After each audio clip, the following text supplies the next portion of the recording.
ونعوذ بالله من شرور أنفسنا ومن سيئات أعمالنا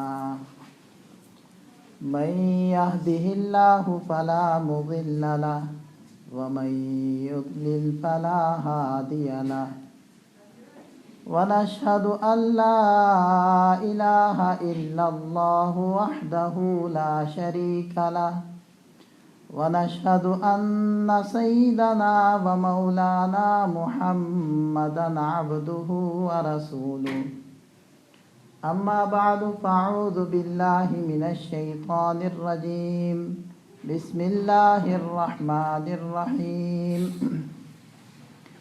أما الجدار فكان لغلامين يتيمين في المدينة وكان تحته كنز لهما وكان أبوهما صالحا عن ابن عمر رضي الله عنهما قال قال رسول الله صلى الله تعالى عليه وسلم البر لا يبلى والإثم لا ينسى صدق الله العظيم وصدق رسوله النبي الكريم ونحن على ذلك لمن الشاهدين والشاكرين والحمد لله رب العالمين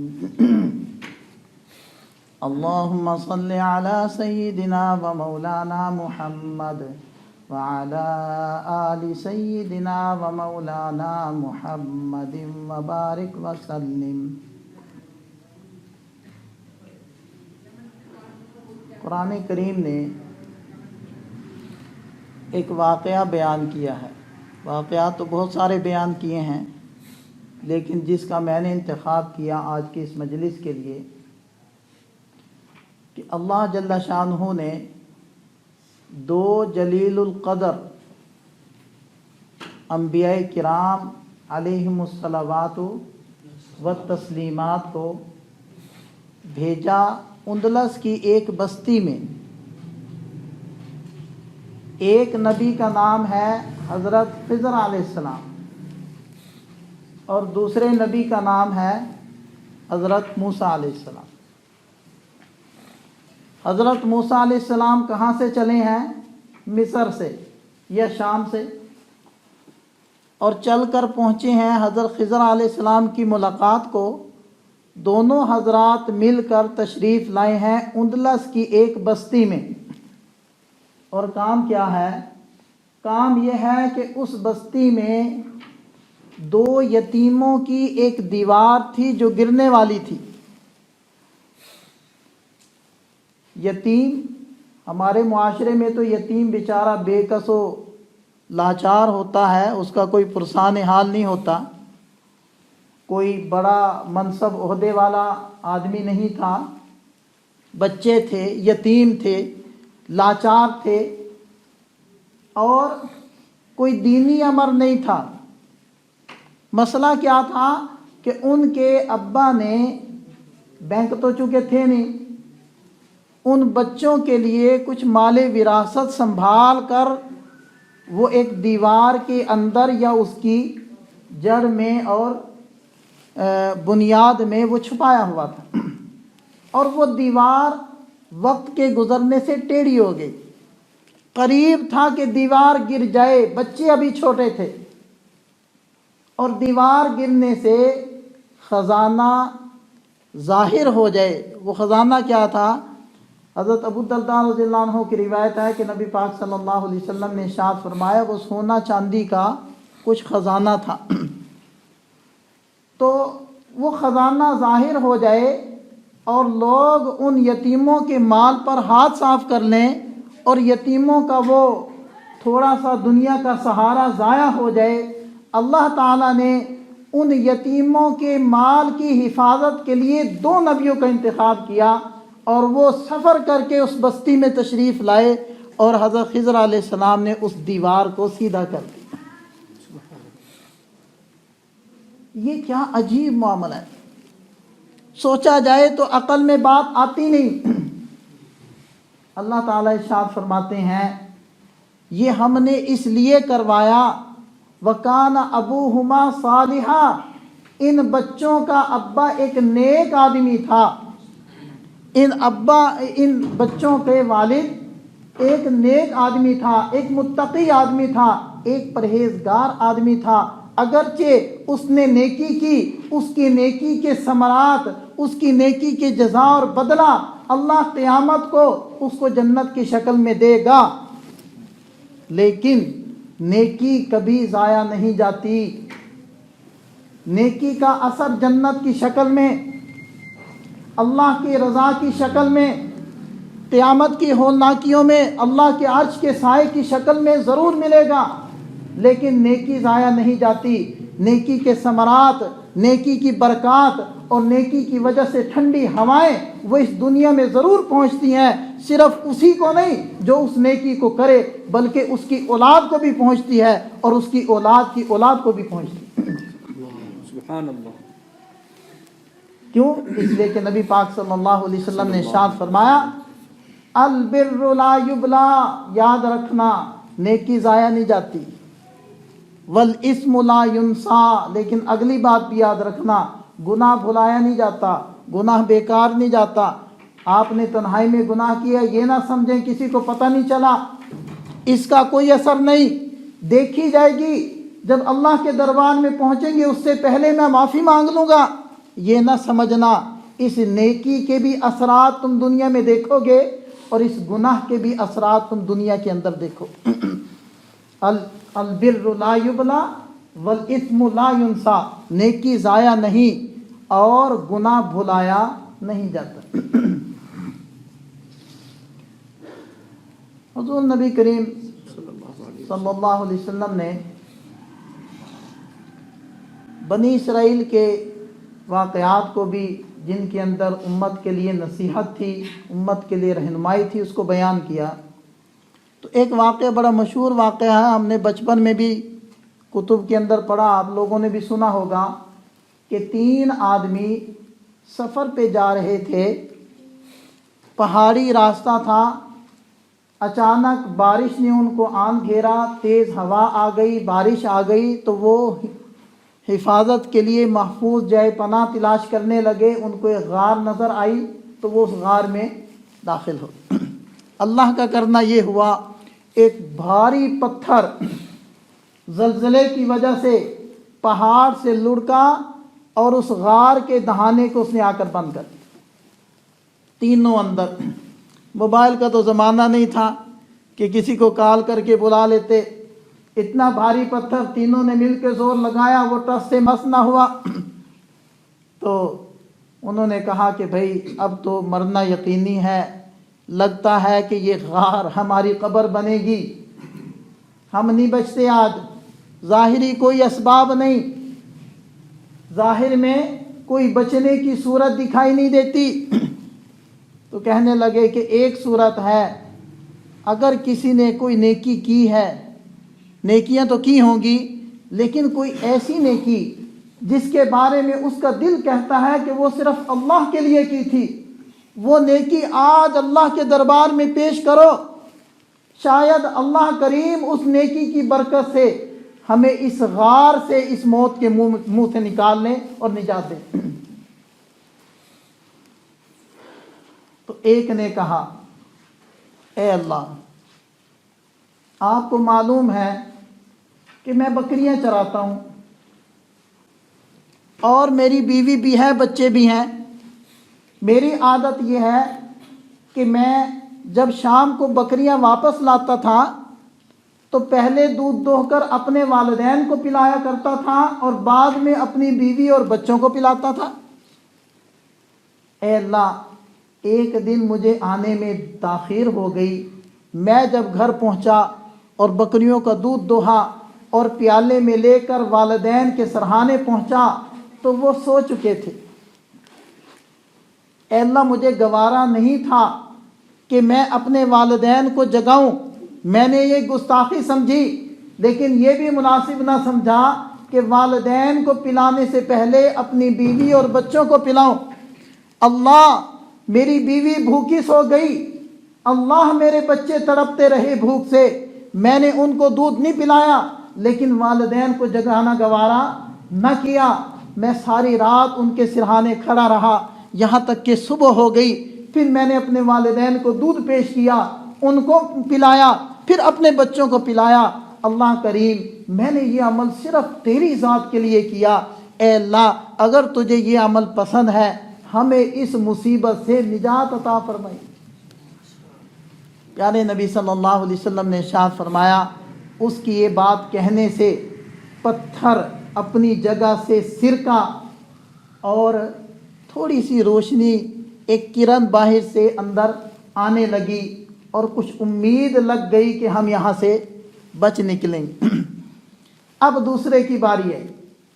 اس نے کہا اے اللہ میرے پاس ایک مزدور آیا, اس نے کام کیا, اس کی مزدوری دینے سے پہلے ہی وہ چلا گیا. میں نے اس کی مزدوری سنبھال کے رکھی, پھر میں نے سوچا اس کو انویسٹ کر دوں. میں نے اس سے بکری خریدی, اس سے بچے ہوئے, وہ بکریاں بڑھ گئی. میں نے پھر گائے خرید لی, پھر میں نے اونٹ بھی خرید لیے. میرے پاس اس مزدور کی مزدوری سے ڈھیروں بکریاں, اونٹ اور گائے جمع ہو گئیں. کچھ عرصے کے بعد وہ بیچارہ پریشان ہوا حالات سے, تو میرے پاس آیا اور کہنے لگا اے اللہ کے بندے اللہ سے ڈر اور میری مزدوری مجھے ادا کر. میں نے کہا کہ یہ لو, یہ جتنی بھی وادی اور میدان گائے بکریوں اور اونٹوں سے بھرا ہے یہ سب تیرا ہے, لے جا.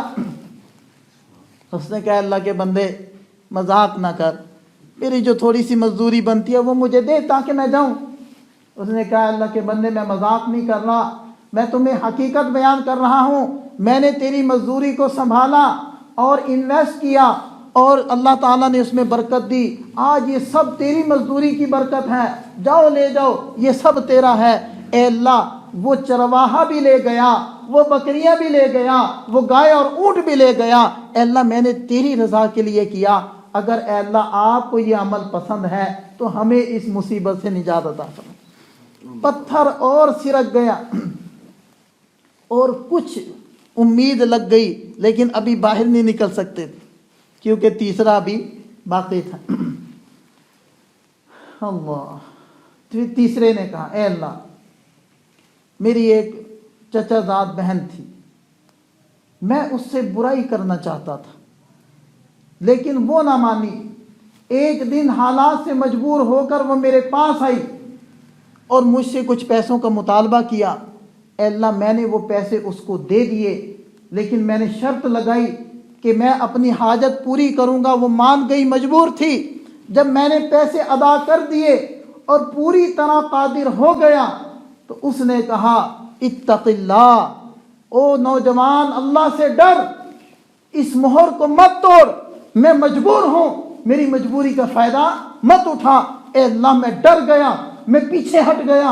اے اللہ تیری رضا کی خاطر میں نے گناہ چھوڑ دیا. اے اللہ اگر تجھے وہ میرا گناہ کا چھوڑنا پسند آیا ہمیں اس مصیبت سے نجات عطا فرما. پیارے نبی صلی اللہ علیہ وسلم نے ارشاد فرمایا پتھر گرا اور لڑکتا ہوا دور جا گرا اور وہ آزاد ہو گئے. تو میرے محترم دوستو, نبی صلی اللہ علیہ وسلم نے ارشاد فرما رہے ہیں البر لا یبلا, نیکی بھلائی نہیں جا سکتی, نیکی ضائع نہیں جاتی. والاسم لا ینسا, گناہ بھلایا نہیں جاتا. یہ کر کے بھول نہ جانا کہ ہم نے کیا بس ختم ہو گیا, نہیں, یہ محفوظ رہے گا, یہ ضائع نہیں جائے گا.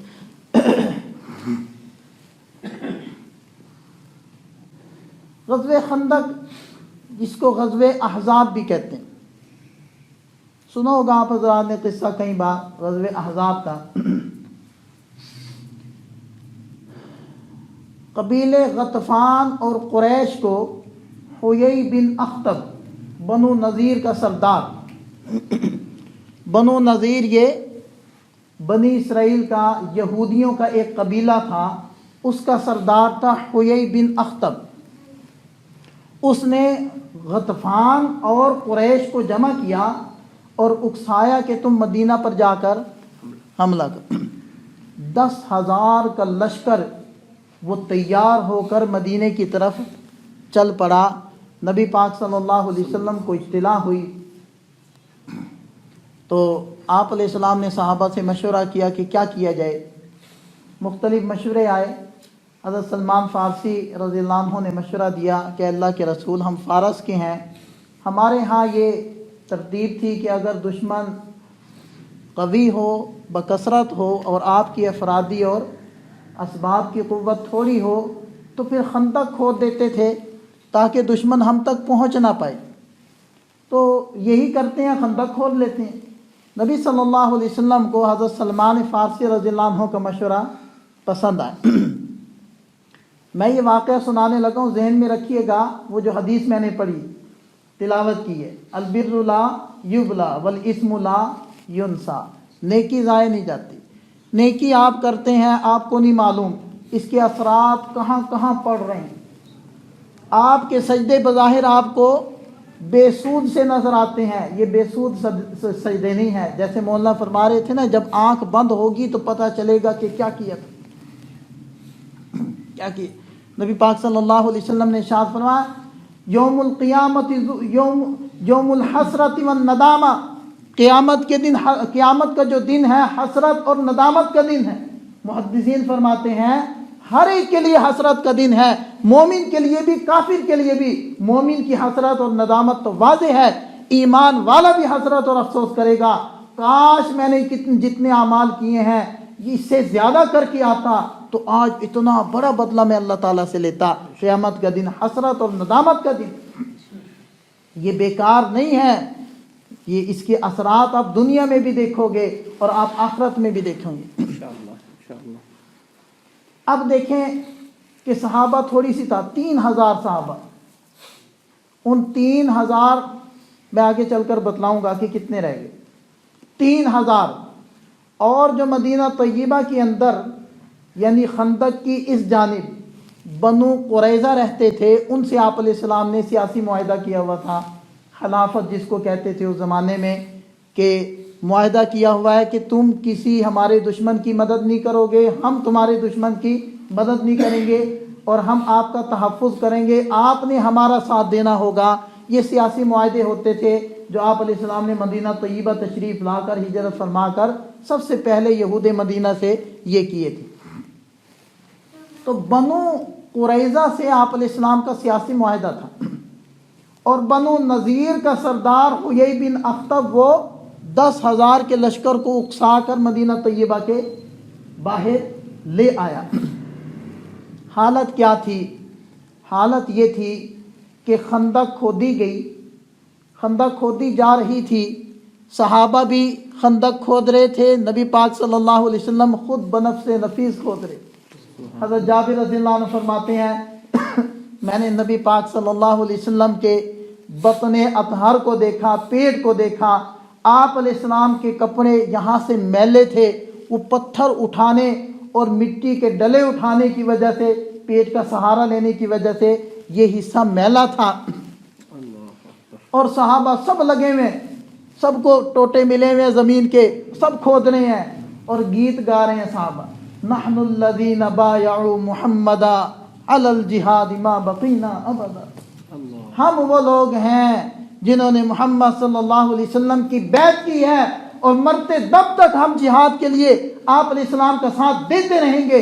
ہم نے مرتے دم تک کے لیے آپ علیہ السلام کے ہاتھ پر جہاد کی بیعت کی، نحن الذین بایعوا محمدا علی الجہاد ما بقینا ابدا۔ اور اس کے جواب میں نبی پاک صلی اللہ علیہ وسلم فرما رہے تھے، اللہم لا عیش الا عیش الاخرہ فاغفر للانصار والمہاجرہ، اے اللہ زندگی تو آخرت کی زندگی ہے، آپ مہاجرین اور انصار کی مغفرت فرما دی۔ واللہ لولا اللہ مہتدینا ولا تصدقنا ولا صلینا فانزلا سکینة علینا وثبت الاقدام ان لاقینا ان الاولی قد بغوا علینا ان الاولی قد بغوا علینا اذا ارادوا فتنة ابینا ابینا، سب صحابہ کہتے ابینا ابینا۔ واللہ اللہ کی قسم اگر اللہ ہمیں ہدایت نہ دیتے، نہ ہم صدقہ کرتے، نہ ہم نماز پڑھتے، نہ ہم صدقہ کرتے، نہ ہم نماز پڑھتے، اے اللہ ہمارے اوپر اپنی رحمت خاصہ نازل فرمائیے، اور اگر ہماری لڑائی ہو جائے ہمارے پاؤں کو ثابت قدم اور مضبوط فرمائیے۔ ان لوگوں نے ہمارے اوپر سرکشی کی ہے، اے اللہ جب انہوں نے چاہا کہ ہمیں ہمارے دین سے ہٹا دیں ہم نے انکار کیا. اس پر سب صحابہ کہتے انکار کیا ابینا ابینا ابینا. یہ گیت گا رہے ہیں, اشعار پڑھ رہے ہیں, مٹی کھود رہے ہیں, پتھر نکال رہے ہیں. اتنے میں منافقین کو کھٹک گئی کہ آج لشکر بہت زیادہ ہے, مسلمان تھوڑے ہیں, آج خیر نہیں. اور نبی پاک صلی اللہ علیہ وسلم کے پاس آئے, یقولون ان بیوتنا عورہ, اے اللہ کے رسول ہمارے گھر خالی ہیں, ہمارے بچے غیر محفوظ ہیں, اے اللہ کے رسول ہمارے گھر کی دیواریں چھوٹی ہیں, ہمیں اجازت دے دیں. اللہ تعالیٰ نے ارشاد فرمایا وما ہی بعورہ, ان کے گھر تنہا نہیں ہیں, جھوٹ بول رہے ہیں. ان یریدون الا فرارا, بھاگنا چاہتے ہیں. اے اللہ کے رسول دے دیں اجازت, ان کو جانے دیں. 700 منافقین مسلمانوں کا ساتھ چھوڑے. کتنے رہ گئے پیچھے؟ 3000 میں سے 2000. اچھا, ادھر حیی بن اخطب گیا ہے کعب بن اسد کے پاس, جو بنو قریظہ کا سردار تھا, جس نے معاہدہ آپ علیہ السلام سے کیا ہوا تھا. اس کو کہا, بلایا باہر قلعے سے باہر, اس کو کہا کہ تم ہمارا ساتھ دو. اس نے کہا نہیں میں نے محمد صلی اللہ علیہ وسلم سے معاہدہ کر رکھا ہے, اور خدا کی قسم میں نے محمد صلی اللہ علیہ وسلم کو پایا ہے کہ وہ معاہدے کے بڑے پکے ہیں, وعدے کے سچے ہیں, وہ وعدہ نہیں توڑتے, معاہدہ نہیں توڑتے, میں ان کی معاہدے کو نہیں توڑوں گا. اس نے کہا ہماری زبان میں وہ چولا نہ مار, میں 10,000 کا لشکر لایا ہوں, میں بنو غطفان اور قریش کو اکسا کر لایا ہوں, ہم نے تہیہ کیا ہے, آج مسلمانوں نے چھڑنا نہیں, ایک بھی نہیں چھڑنا اسی. ہم اس وقت تک یہاں سے نہیں جائیں گے جب تک کہ مسلمانوں کا قلعہ کما نہ کر دیں, ان کو ہم صفحہ ہستی سے مٹا کر جائیں گے. آج ہم نے ان کو نہیں چھوڑا. اب دیکھیں صورتحال دیکھیں, افرادی قوت کمزور, اسلحہ پاس نہیں. بنو قریظہ نے معاہدہ توڑ دیا, وہ مل گئے حملہ آوروں کے ساتھ. 10,000 کا لشکر آیا کھڑا. اذ جاؤکم من فوقکم ومن اسفل منکم, جب وہ اونچی جگہوں سے بھی آ گئے, نیچی جگہوں سے بھی آ گئے. اذ زاغت الابصار, تمہاری آنکھیں چندھیا گئی. وبلغت القلوب الحناجر, تمہارے کلیجے منہ کو آ گئے. وتظنون باللہ الظنونا, تم اللہ پر عجیب عجیب گمان کرنے لگے کہ اللہ تعالیٰ نے تو ہم سے وعدہ کیا تھا. ہنالک ابتلی المؤمنون, اللہ تعالیٰ فرماتے ہیں اس وقت ایمان والوں کو آزمایا گیا. وزلزلوا زلزالا شدیدا, اور جھنجھوڑا گیا, پتہ چلے خالص ایمان والا کھرا اور سچا کون ہے اور منافق کون ہے. منافقین چھٹ گئے, نکل گئے 700, جو رہ گئے پکے ایمان والے رہ گئے. ام حسبتم ان تدخلوا الجنہ, تم کیا سمجھتے ہو ویسے جنت میں چلے جاؤ گے. وَلَمَّا يَأْتِكُمْ مَثَلُ الَّذِينَ خَلَوْا مِنْ قَبْلِكُمْ, تمہارے اوپر وہ حالات نہیں آئیں گے جو تم سے پہلوں پر آئے تھے. مَسَّتْهُمُ الْبَأْسَاءُ وَالضَّرَّاءُ وَزُلْزِلُوا, ہاں ان کے اوپر تکالیف آئیں, بأساء لڑائیاں آئیں, ان کے اوپر سختیاں آئیں. وَزُلْزِلُوا, اور ان کو جھنجھوڑا گیا. حَتَّى يَقُولَ الرَّسُولُ وَالَّذِينَ آمَنُوا مَعَهُمْ مَتَىٰ نَصْرُ اللَّهِ, یہ رسول بھی کہنے لگے اور ان کے ساتھ ایمان والے بھی کہنے لگے ہے کب مدد آئے گی. الا ان نصر اللہ قریب, دھیان سے سنو, اللہ کی مدد بہت قریب ہے. اقبال اس مضمون کو یوں بیان کرتے ہیں کہ چنی گویم مسلمانم بلرزم, چنی گویم مسلمانم بلرزم, کہ دانم مشکلات لا الہ. جب میں کہتا ہوں, جب میں اپنے آپ کو مسلمان کہتا ہوں تو میں کانپ جاتا ہوں, اس لیے کہ مجھے پتا ہے کہ لا الہ الا اللہ کی قیمت کیا ہے اور اس کی وجہ سے حالات کیا آتے ہیں مسلمانوں پر. اس کیفیت میں مسلمان ہیں. منافقین ہنس رہے ہیں, آج یہ نہیں بچتے. بنو قریظہ بھی مل گئے, 10,000 کا لشکر باہر آیا کھڑا ہے. ایک چٹان کھودتے کھودتے سخت آ گئی, نہیں کھود پا رہی. صحابی ہے یا رسول اللہ ایک چٹان نہیں, سخت آ گئی, وہ خود نہیں پا رہی. نبی پاک صلی اللہ علیہ وسلم نے کدال لی, خندق کے اندر اترے, بسم اللہ الرحمن الرحیم پڑھا, اور کدال بلند کر کے جب اس پہ ماری تو 1/3 چٹان وہ ریت بن کر بکھر گئی اور ایک چنگاری نکلی، ایک روشنی نکلی۔ نبی پاک صلی اللہ علیہ وسلم نے فرمایا اللہ اکبر، صحابہ نے سنا، سب نے کہا اللہ اکبر۔ آپ علیہ السلام نے فرمایا مجھے فارس کے محلات کی چابیاں دے دی گئی۔ منافقین ہنس رہے ہیں، پیٹ پہ پتھر بندھے ہیں۔ حضرت جابر رضی اللہ عنہ فرماتے ہیں نبی پاک صلی اللہ علیہ وسلم جب خندق میں اترے، میں نے دیکھا آپ علیہ السلام کے پیٹ پہ پتھر تھا۔ میں سمجھتا ہوں کہ پتھر شاید اس لیے باندھتے تھے کہ بھوک کی شدت کی وجہ سے کمر دوہری ہو جاتی تھی، سیدھا نہیں آدمی کھڑا ہو سکتا تھا، سیدھا ہونے کے لیے پیٹ پہ پتھر اور سہارا دیا جاتا تھا۔ بھی یہ میرے ذہن میں یہ بات آتی ہے، کہیں پڑھی نہیں۔ بھوک کا یہ عالم تھا، خوف کا یہ عالم ہے کہ کلیجے منہ کو آ رہے ہیں، افرادی قوت کا یہ عالم ہے کہ 2,2500 صحابہ ہیں، اسلحہ پاس نہیں ہے، اپنے پرائے ہو گئے ہیں، اور باہر 10,000 کا لشکر کھڑا ہے، اور اللہ کے نبی کیا فرما رہے ہیں، مجھے کہاں کی چابیاں دے دی گئی؟ مجھے فارس کے، اور فارس کا نام لینا اس زمانے میں ایسے ہی تھا جیسے آپ برطانیہ کہیں یا امریکہ کہیں یا چائنا کہیں۔ تاریخ کو جو جانتے ہیں نا وہ سمجھتے ہیں کہ دو ہی اس وقت قوت تھی، ایک کسرا تھی اور ایک کیسر تھا۔ کیسر یہ روم تھا، رومن امپائر، یہ کیسر تھا، اور کسرا یہ فارس تھا۔ جیسے ہم وزیر اعظم کہتے ہیں نا، ایسے ہی ایران والے اپنے ہر بننے والے بادشاہ کو کسرا کہتے تھے۔ کسرا اس کا نام نہیں تھا، جیسے وزیر اعظم آج کے وزیر اعظم کا نام نہیں ہے۔ اسی طرح وہ جو روم والے تھے وہ کیسر نام رکھتے تھے اس کا۔ اسی طرح نجاشی حبشہ والے اپنے بادشاہ کو نجاشی کہتے تھے، نجاشی نام نہیں ہے۔ بہرحال آپ علیہ السلام نے پھر کدال اٹھائی، پھر مارا، 2/3 چٹان کی ریت بنی اور بکھر گئی، پھر روشنی نکلی۔ نبی پاک صلی اللہ علیہ وسلم نے فرمایا اللہ اکبر، صحابہ نے فرمایا اللہ اکبر۔ آپ علیہ السلام نے فرمایا مجھے ملک شام کے محلات کی چابیاں دے دی گئی، مطلب یہ علاقے فتح ہوں گے۔ عمل کہاں ہو رہا ہے؟ مدینہ طیبہ میں۔ خوف کا کیا عالم ہے، افرادی قوت کا کیا عالم ہے، مادی قوت کا کیا عالم ہے، اور اللہ کے نبی کیا خوشخبریاں دے رہے ہیں، اس وقت کی سپر پاوروں کے ٹوٹنے کی خوشخبریاں دی۔ پھر آپ علیہ السلام نے کدال بلند کی اور اس چٹان پر ماری، آخری تہائی بھی اس کی ریت کی طرح بکھر گئی۔ آپ علیہ السلام نے فرمایا اللہ اکبر، صحابہ نے بھی کہا اللہ اکبر۔ آپ علیہ السلام نے فرمایا کہ مجھے صنعائے یمن کا جو شہر ہے صنعا، اس کے دروازے نظر آ رہے۔ اللہ اکبر۔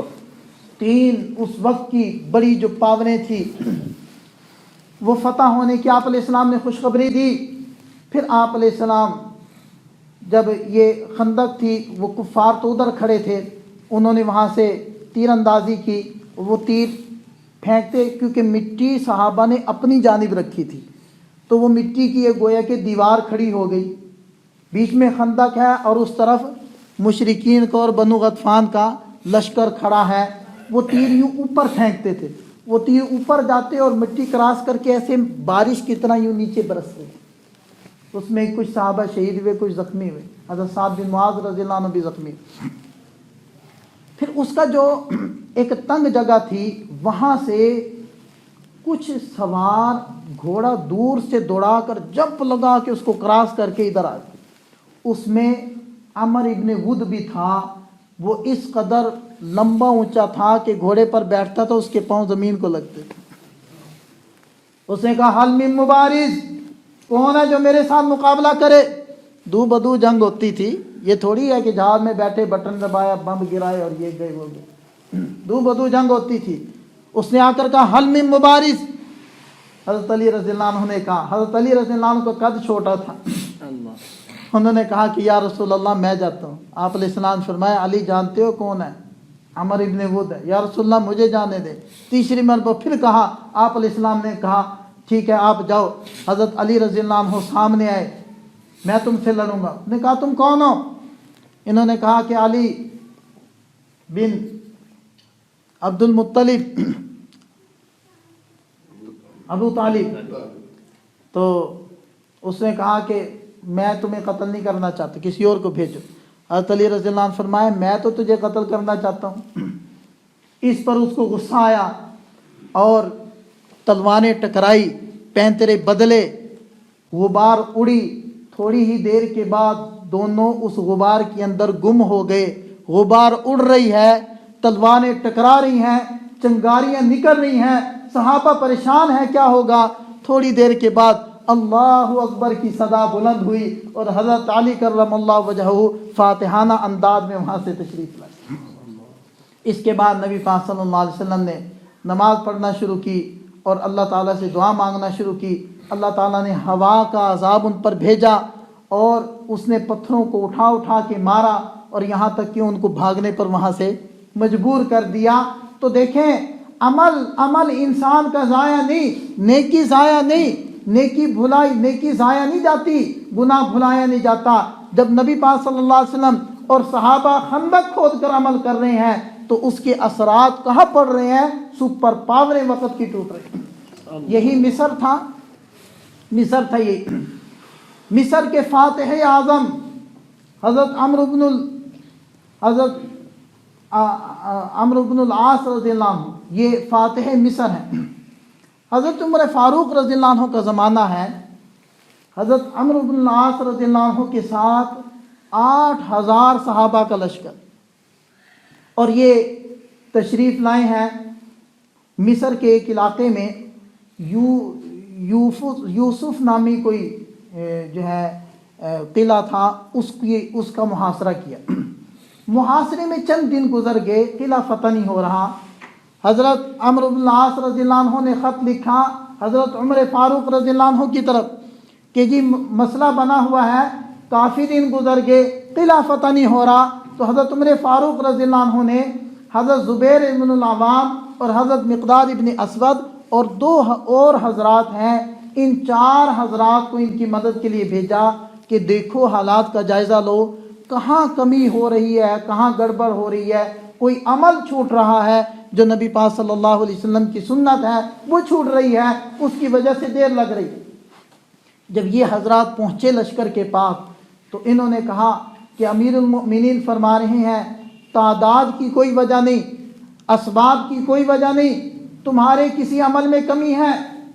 وہ کہتے ہیں کہ جب ہم نے تھوڑا سا غور کیا تو ہمیں سمجھ میں آیا کہ جہاد کی وجہ سے مسواک والے عمل میں کمی واقع ہو رہی ہے، مسواک نہیں کر رہے۔ تو فوراً امیر لشکر نے اعلان کیا پورا لشکر سب کام چھوڑ دو، ندی کنارے آ جاؤ، درختوں کی شاخوں سے مسواکیں بناؤ، مسواکیں کرو۔ اب 8,000 بندے ندی کے کنارے پر بیٹھے ہوئے مسواک کر رہے ہوں تو کیا منظر ہوگا؟ کیا منظر ہوگا؟ اجتماعی طور پر سنت کو زندہ کر رہے ہیں، مسواک والی سنت۔ جب یہ دیکھا انہوں نے قلعے سے، انہوں نے کہا کہ اب خیر نہیں ہماری، اب یہ کوئی ایسا عمل کرنے لگے ہیں، اب کوئی یہ ایسا داؤ کھیلنے لگے ہیں کہ اب ہماری خیر نہیں ہے، اسی میں خیر ہے کہ ہم قلعہ ان کے حوالے کر دیں۔ انہوں نے فوراً اوپر جھنڈا بلند کیا سفید رنگ کا اور قلعے کے دروازے کھول دیے، صرف اس ایک عمل کی برکت سے وہ قلعہ فتح ہو گیا۔ اللہ سبحان اللہ۔ البر لا یبلا، نیکی ضائع نہیں۔ ایک اور چھوٹا سا واقعہ، یہ تو صحابہ کا واقعہ تھا، ایک محدث کا واقعہ ہے۔ بعض مرتبہ ہم نیکیوں کو چھوڑ دیتے ہیں، معمولی ہے، یہ کیا ہے؟ معمولی نہیں۔ مثال کے طور پر ہم وضو خانے پر گئے، وہاں کسی نے تھوکا ہے، کسی نے نسوار پھینکی ہے، اس پر پانی بہا دینا بظاہر چھوٹی سی نیکی ہے، لیکن حقیقت میں آپ کے نزدیک چھوٹی ہے، ہو سکتا ہے اللہ تعالیٰ کے نزدیک یہ بڑی نیکی۔ بے شک، لا شک فیہ۔ محدث کبیر ہیں، لکھ رہے ہیں حدیث، قلم دوات کے ذریعے سے، قلم ڈبویا دوات میں، کاغذ پر رکھا، لکھنا ہی چاہتے تھے کہ ایک مکھی آ کر بیٹھ گئی اور سیاہی پی کر پیاس بجھانے لگی۔ وقت گزر گیا، ان کے وفات ہو گئی۔ وفات کے کچھ عرصے کے بعد کسی نے خواب میں دیکھا تو پوچھا حضرت اللہ تعالیٰ نے کیا معاملہ کیا؟ فرمانے لگے میں نے ساری زندگی حدیث لکھی، حدیث سنی، حدیث یاد کی، حدیث پڑھائی، حدیث بیان کی، حدیث پر تقریریں کی، میں نے ساری زندگی علم دین سیکھا اور سکھایا، فتوے دیے، لوگوں کو مسائل بتائے۔ میں نے سوچا کہ جب میں اللہ کے دربار میں پیش ہوں گا، اللہ تعالیٰ فرمائیں گے میرے بندے تیرے واعظ و نصیحت کرنا ہمیں بڑا اچھا لگا، تیرا میرے محبوب کی حدیثیں یاد کرنا ہمیں بڑا اچھا لگا، تیرا دین کا علم حاصل کرنا اور پھیلانا ہمیں اچھا لگا، تیرا حدیث لکھنا ہمیں پسند آیا، لیکن اللہ نے کسی عمل کا تذکرہ نہیں کیا۔ اللہ تعالیٰ نے فرمایا اے میرے بندے تجھے یاد ہے تو حدیث لکھ رہا تھا، میری ایک پیاسی مکھی تیرے قلم پر آ کر بیٹھی تھی، تو نے اس نیت سے کہ یہ پیاسی ہے پیاس بجھا لے تھوڑی دیر کے لیے قلم روک دیا تھا، تجھے یاد ہے؟ اس نے کہا کہ جی ہاں اللہ مجھے یاد ہے۔ فرمایا یہ عمل ہمیں اچھا لگا، ہم نے تیری بخشش کر دی۔ اللہ اکبر۔ البر لا یبلا لا یبلا، نیکی ضائع نہیں جاتی، والاسم لا ینسا، لیکن یاد رکھنا گناہ بھلایا نہیں جاتا۔ آپ نہ بھول جانا گناہ کر کے کہ یہ معمولی بات۔ پیارے نبی صلی اللہ علیہ وسلم نے ارشاد فرمایا آدمی گناہ کرتا ہے اس کے دل پر سیاہ نقطہ لگتا ہے، پھر کرتا ہے پھر لگتا ہے، پھر کرتا ہے پھر لگتا ہے، حتیٰ کہ دل سیاہ ہو جاتا ہے، دل کے اوپر کوئی جگہ بچتی نہیں ہے، دل کے اوپر زنگ چڑھ جاتا ہے۔ کلا بل ران علی قلوبہم ما کانوا یکسبون، اللہ تعالیٰ فرماتے ہیں ان کے دلوں پر ان کی بدعملیوں سے گناہوں کا زنگ چڑھ گیا، اب یہ ترغیب پروف ہو گیا، اب کسی کی بات اس کے دل پر اثر نہیں کرے گی، اب اس کا دل نرم نہیں ہوگا، اب ہدایت کی اور اللہ کے خوف کی باتیں سن کر اس کو رونا نہیں آئے گا۔ دل زنگ چڑھ گیا، یہ کہتے ہیں میں ترغیب پروف ہوں اور تو ترغیب پروف نہیں ہے، تیرے دل پر زنگ لگا ہوا ہے۔ جب تک توبہ نہیں کرے گا یہ زنگ نہیں دھلے گا، اور جب تک زنگ نہیں دھلے گا اس گناہ کی نحوست نہیں دور ہوگی، اس کے دل کے اندر نور ایمانی نہیں پیدا ہو سکتا۔ گناہ بھلایا نہیں جاتا۔ اس لیے آدمی ضرورت اس بات کی ہے کہ ہم کسی بھی نیکی کو معمولی نہ سمجھیں، کسی بھی گناہ کو معمولی نہ سمجھیں۔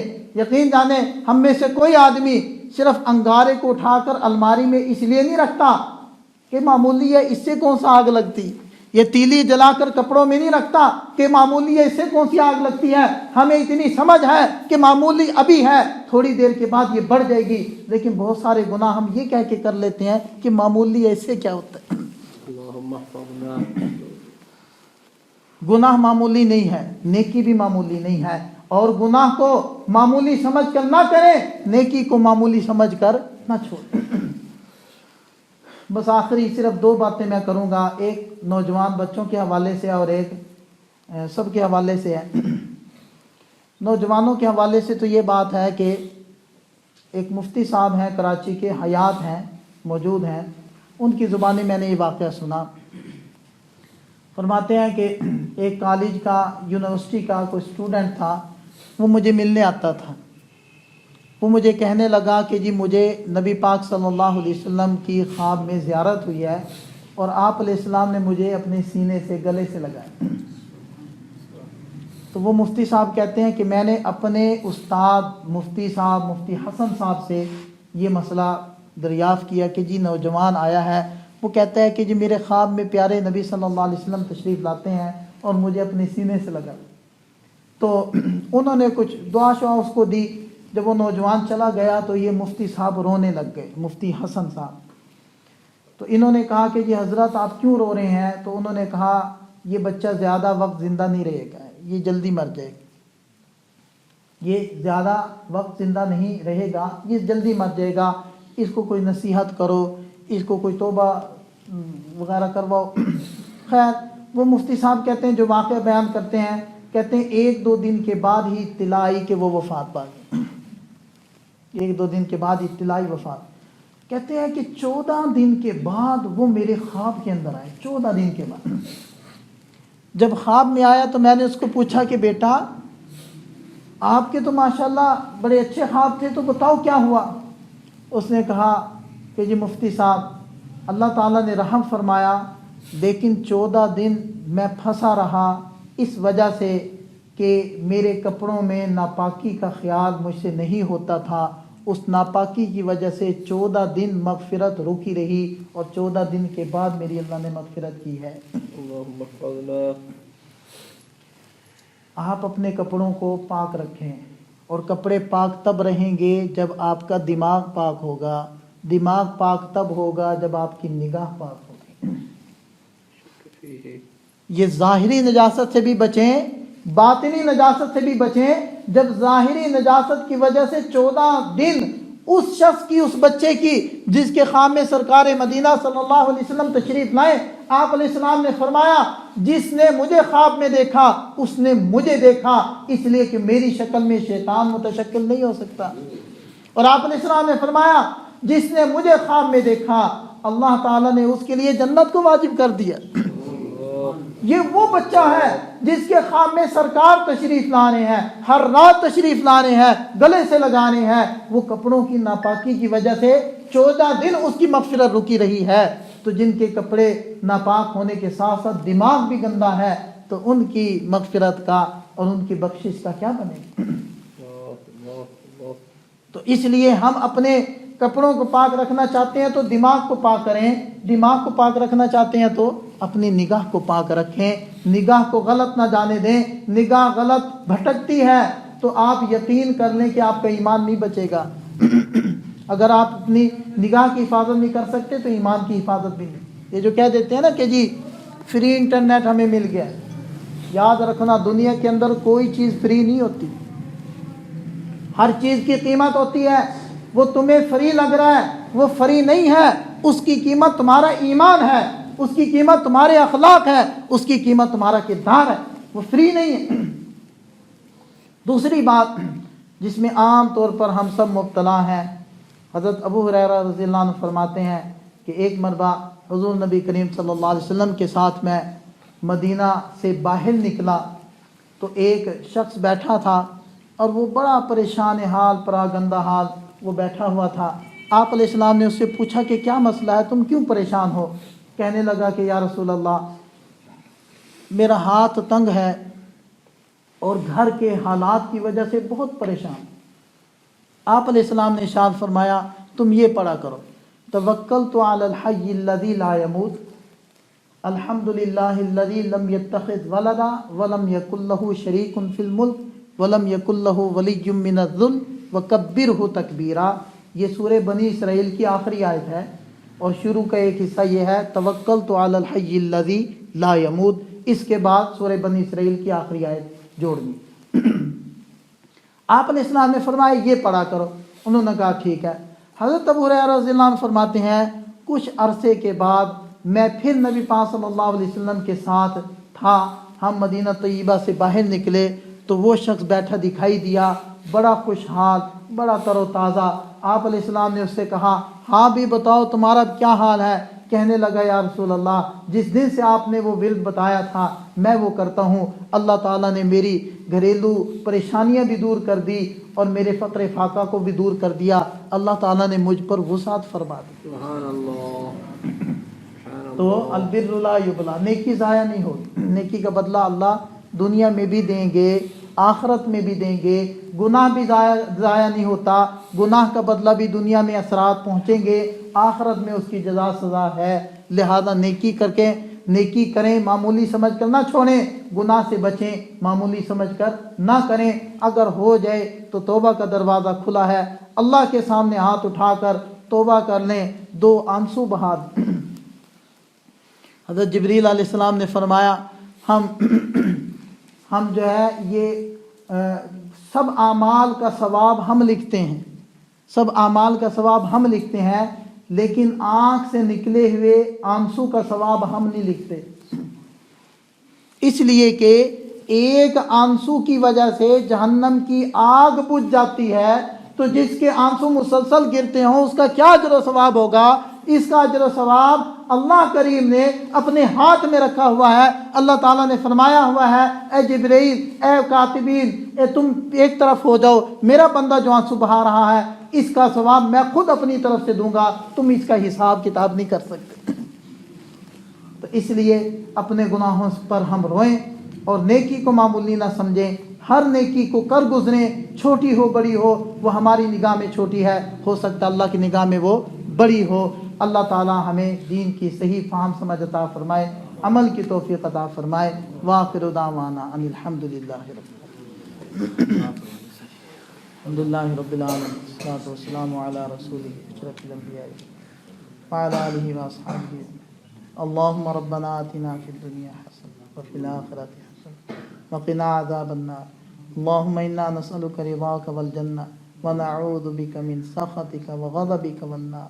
اے اللہ ہم سب کے گناہوں کو معاف فرما، یہاں بیٹھنا کہنا سننا اے اللہ قبول فرما، ہم سب کو اخلاص عطا فرما، اے اللہ اس بولنے کو قبول فرما، اس سننے کو قبول فرما، اے اللہ ان باتوں کو ہمارے دلوں کے اندر اتار دے، اے اللہ دین کی صحیح سمجھ فہم عطا فرما، اے اللہ مرتے ہوئے کلمے والی دولت عطا فرما، اے اللہ ہم سب کے ایمان کی حفاظت فرما، ہم سب کے اخلاق کی حفاظت فرما، جتنی خیریں آپ سے آپ کے پیارے حبیب حضرت محمد صلی اللہ علیہ وسلم نے مانگی سب میں حصہ فرما، اور جتنے شروع سے پناہ چاہی تمام شروع سے پناہ نصیب فرما۔ رب اغفر وارحم وانت خیر الراحمین، وصلی اللہ تعالی علی خیر خلق سیدنا محمد وآلہ واصحابہ اجمعین برحمتہ۔ اعلان بھی سماعت فرما لیں ساتھ کے ساتھ۔ جو میں نے حساب کیا ہے اس کے مطابق تو آئندہ جو درس قرآن ہے 2 جمعرات کے بعد یعنی 15 دن کے بعد 20 فروری کو ہوگا، تو اس میں بھی احباب شرکت فرمائیں۔ آئندہ جو درس قرآن ہوگا انشاءاللہ وہ 20 فروری کو ہوگا، اور اس میں بھی انشاءاللہ کوئی اللہ والا کوئی عالم انشاءاللہ تشریف لائے گا۔ تو آپ حضرات سے گزارش ہے کہ ان کا اکرام اور کچھ نہیں ہے، اب ہم نے کوئی کہا تو نہیں ہے آپ کو بھی ان کو روپے دیں یا پیسے دیں یا کسی چیز کی طلب نہیں ہے، ان کا اکرام صرف یہی ہے کہ آپ آ جائیں، آدھا پونا گھنٹہ جو ان کی بات ہوتی ہے بس اس کو سن لیا جائے اور اس پر عمل کرنے کی ہم سب کوشش کر لیں، اور بلکہ دوسرے ساتھی جو نہیں بیٹھ پا رہے ان کو بھی ساتھ ساتھ اس چیز کی دعوت دیں کہ وہ بھی تشریف لائیں اور وہ بیٹھیں اور اپنے وقت کو قیمتی بنائیں۔ اللہ پاک آپ کے آنے کو اور بیٹھنے کو اور سننے کو قبول فرمائے۔